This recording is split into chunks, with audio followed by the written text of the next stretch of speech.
आज हम बात करेंगे कि एक ऐसे की जो है आपका, ये जो टॉपिक है आपका ऐसे का, वो ऐसे का टॉपिक है कि वह जो हर जगह जाने की कोशिश करता है वास्तव में कहीं नहीं जा पाता। तो इसकी स्टार्ट हम एक कोट से करेंगे कि जो बिछड़े हैं पिया से भटकते दर बदर फिरते, हमारा यार है हम में हमन को इंतजारी क्या। प्रसिद्ध भक्त कवि एवं समाज सुधारक कबीर दास की ये पंक्तियां ईश्वर भक्ति को समर्पित है, जहां वे इस बात की विवेचना करते हैं कि दर बदर भटकने से ईश्वर की प्राप्ति नहीं हो सकती है। यदि ईश्वर की प्राप्ति करनी है तो इसके लिए अपने अंतर्मन में ही ईश्वर की खोज करनी होगी, और इसके लिए कठोर साधना और भक्ति द्वारा प्रयास करना होगा, तभी तुम्हें ईश्वर की प्राप्ति हो सकती है। प्रस्तुत पंक्तियां भले ही धार्मिक कलेवर की हो, किंतु निबंध की विषय वस्तु की गति देने के लिए प्रासंगिक है। ऐसा इसलिए कि कोई भी व्यक्ति जो स्थिर न होकर हर कार्य को करने की कोशिश करता है वह वस्तुतः कोई भी कार्य नहीं कर पाता। शाब्दिक अर्थ में हर जगह जाने पर विचार करें तो हम पाते हैं कि कोई भी व्यक्ति एक समय में एक ही यात्रा कर सकता है, और यदि वह हड़बड़ाहट में हर जगह जाने की प्रयत्न करेगा तो वह कहीं नहीं जा पाएगा। किंतु पंक्ति दूसरे अर्थों में अधिक प्रासंगिक होती है जब हम इस विचार को अलग अलग स्तरों पर रख कर देखते हैं। इतिहास पर नजर दौड़ाएं तो नेपोलियन हो या हिटलर, दोनों का अंत तभी हुआ जब उन्होंने अनेक मोर्चों पर युद्ध प्रारंभ कर लिया। अजय माने जाने वाली ये दोनों शक्तियां भी अपनी बहुमार्गीय अप्रोच के कारण परास्त हुई। समाज के अन्य स्तरों पर भी यही बात दिखाई पड़ती है। सर्वप्रथम व्यक्तिगत संबंधों के स्तर पर हम देखते हैं कि जो व्यक्ति अब सबसे मधुर संबंध रखने का प्रयत्न करता है वह किसी का मित्र नहीं बन पाता। जैसा कि अंग्रेजी में कहावत भी है कि अ friend of all is a friend two of non. अब यदि आर्थिक स्तर पर बात करें तो आज का युग श्रम की विशिष्टता का युग है, जिसमें किसी विशेष कार्य के प्रति कौशल को विकसित करने पर बल दिया जाता है।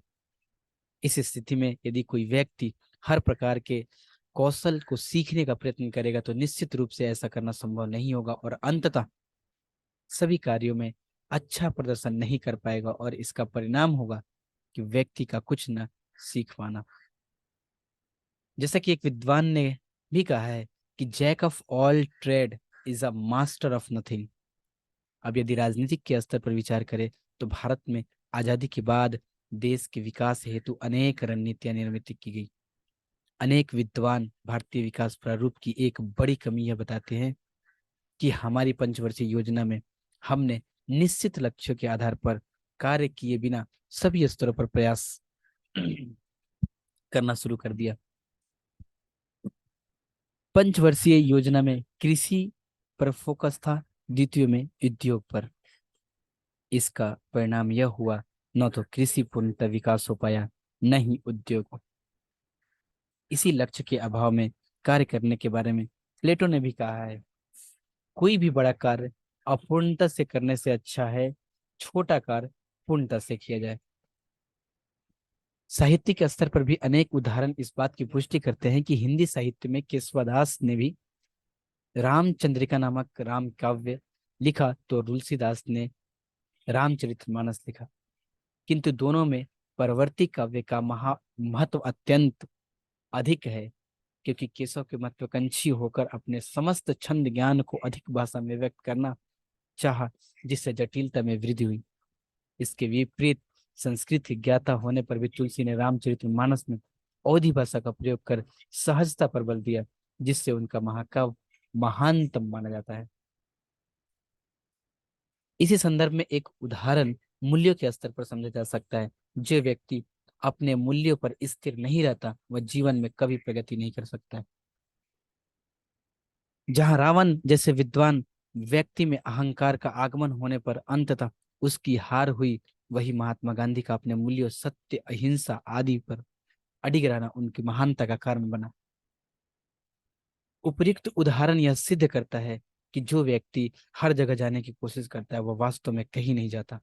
इसका प्रमुख यह भी है कि यदि कोई लक्ष्य की प्राप्ति करनी हो तो इसके लिए हमें मार्ग पर का ही चुनाव करना पड़ता है, और दृढ़ संकल्प व कठोर संयम के द्वारा ही हम उस लक्ष्य को प्राप्त कर सकते हैं।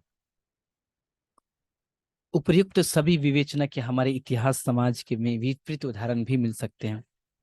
विज्ञान के क्षेत्र में निकोलस टेस्ला, अल्बर्ट आइंस्टीन जैसे व्यक्ति जिन्होंने अनेक स्तर पर विज्ञान को आगे बढ़ाया। इसी प्रकार इतिहास में लियोनार्डो द विंसी जैसे कलाकार भी मिलते हैं जिन्होंने अनेक कलाओं के हाथ आजमाया और सभी में कमाल कर दिया। हालांकि ऐसे सभी उदाहरण समाज में सामान्य रूप से नहीं मिलते, और ऐसा बहुमुखी प्रतिभा के कारण ही संभव हो सकता है। अतः अपवाद का सामान्य नियम नहीं माना जाना चाहिए। अंतिम प्रश्न यह है कि ऐसा क्यों होता है कि बहुमार्ग पर जाने पर इच्छुक व्यक्ति कहीं नहीं जा पाता है। इसका सर्वप्रथम कारण है कि स्वयं की क्षमता का आभास न होना। क्योंकि मानव में अप्राकृतिक क्षमताएं नहीं है, अतः वह एक समय में एक कार्य ही अच्छी प्रकार से कर सकते हैं। दूसरा कारण अति महत्वाकांक्षा का होना। जिस प्रकार अलाउद्दीन खिलजी का स्वप्न था कि कुतुब मीनार से ऊंची मीनार बनाने का था, किंतु अन्य कार्यों के साथ करने के कारण यह सफल नहीं हुई, और इसके अवशेष आज भी कुतुब मीनार में देखे जा सकते हैं, कुतुब परिसर में देखे जा सकते हैं। इसका तीसरा चरण भावनात्मक बुद्धिमत्ता का अभाव है। हार्वर्ड गार्डनर ने अपनी पुस्तक में बताया है कि किस प्रकार अपनी भावना से परिचित न होने के कारण व्यक्ति अपनी भावनाओं से असंगत कार्यों को करता है और सभी प्रकार असफल हो जाता है। ऊपर की सारी चर्चाओं में हमने जाना हर जगह जाने की कोशिश करने वाले व्यक्ति कहीं नहीं जा पाता, किंतु इस बात पर एक विपक्षी तर्क भी है, और यह भी और यह है कि यद्यपि वह व्यक्ति अलग अलग राहों पर असफल हो जाए, किंतु एक बात में सफल हो जाए, और वह अनुभव का संग्रह है। लोक वार्ता में अनेक वृद्धों से सुझाव लेने को कहा जाता है, क्योंकि बताया जाता है कि उन्होंने घाट घाट का पानी पिया है। उनके अनुभव, चाहे वे असफलता के ही क्यों न हो, भावी पीढ़ी को मार्गदर्शन देते हैं। थॉमस एल्वा एडिसन जैसे वैज्ञानिकों ने कहा भी था, मैं हजारों प्रयोगों में असफल होने पर भी असफल होने पर भी असफल नहीं हुआ, क्योंकि अब मैं उन हजार तरीकों के बारे में जानता हूं जिनसे सफल नहीं हुआ जा सकता। इस संपूर्ण चर्चा का सार यही है कि मनुष्य अपने जीवन के लक्ष्य निर्धारित करना चाहिए और दृढ़ता से प्रयास करना चाहिए। लक्ष्य प्राप्ति के मार्गों का चयन भी सावधानी पूर्वक उन पर अडिग रहना चाहिए। उसे हवा के अनुरूप हमेशा नहीं बहना चाहिए, और अपने मार्ग पर प्राचीन भारतीय इतिहास चरैवेति के अनुरूप धैर्य, संयम और दृढ़ता के साथ आगे बढ़ना चाहिए। भारतीय नीति वाक्यों में भी कहा गया है कि दो नाव पर सवार होने वाले कभी पार नहीं होते। अतः एक नाव, एक लक्ष्य और निरंतर पतवार के साथ परिश्रम करने वाले व्यक्ति ही अपने लक्ष्य को प्राप्त कर पाते हैं। चाहे स्थिति कितनी भी विपरीत हो, जैसा भी क्यों ना हो, हमें अपने पथ पर अडिग रहना चाहिए। जैसा कि एक शायर ने भी कहा है, जलाने वाले तो जलाते ही है चिराग आखिर। ये क्या कहा कि हवा तेज है जमाने की। तो ये इसे यहीं पे खत्म करते हैं, फिर आगे मिलते हैं हम लोग नेक्स्ट अगले लेक्चर में, अगले ऐसे को लेकर हम फिर मिलते हैं।